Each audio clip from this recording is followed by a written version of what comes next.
I want to go to one of the sections in here. It talks about the lost revenue, if you will, from the IRS failing to collect some $385 billion. Can you expand on that a little bit? You know, a lot of discussion we have here in Congress is about should we increase taxes, should we cut taxes? You know, and here we have $385 billion. That's an annual number, correct? Right.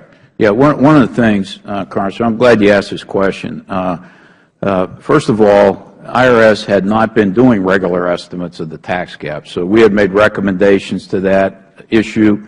We had placed administration of the tax laws on our high-risk list many years ago, starting out with fraud and the earned income tax credit, but we expanded it more broadly.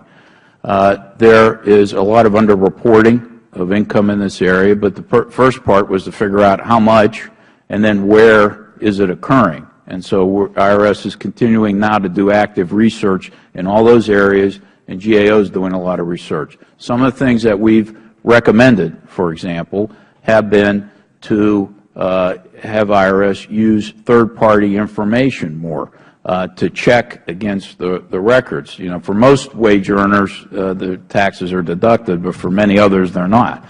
And so that's an area in real estate, for example, real estate owners, for services that are provided to corporations. There could be third-party reporting. The Joint Committee on Taxation, just from implementing those two recommendations alone, estimates $5.9 billion that could be collected over a 10-year period of time.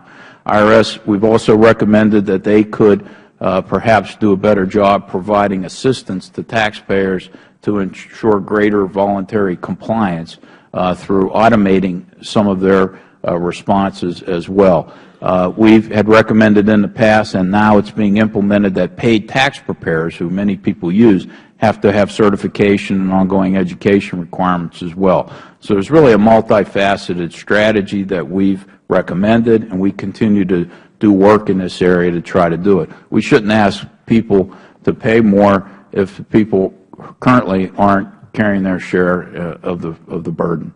Yeah, and I guess that's the point, Mr. Chairman, that while there's talks about raising taxes again, here we have $385 billion not collected in just one 12-month period, and then you combine that with the tens of billions of dollars in waste, fraud, and abuse.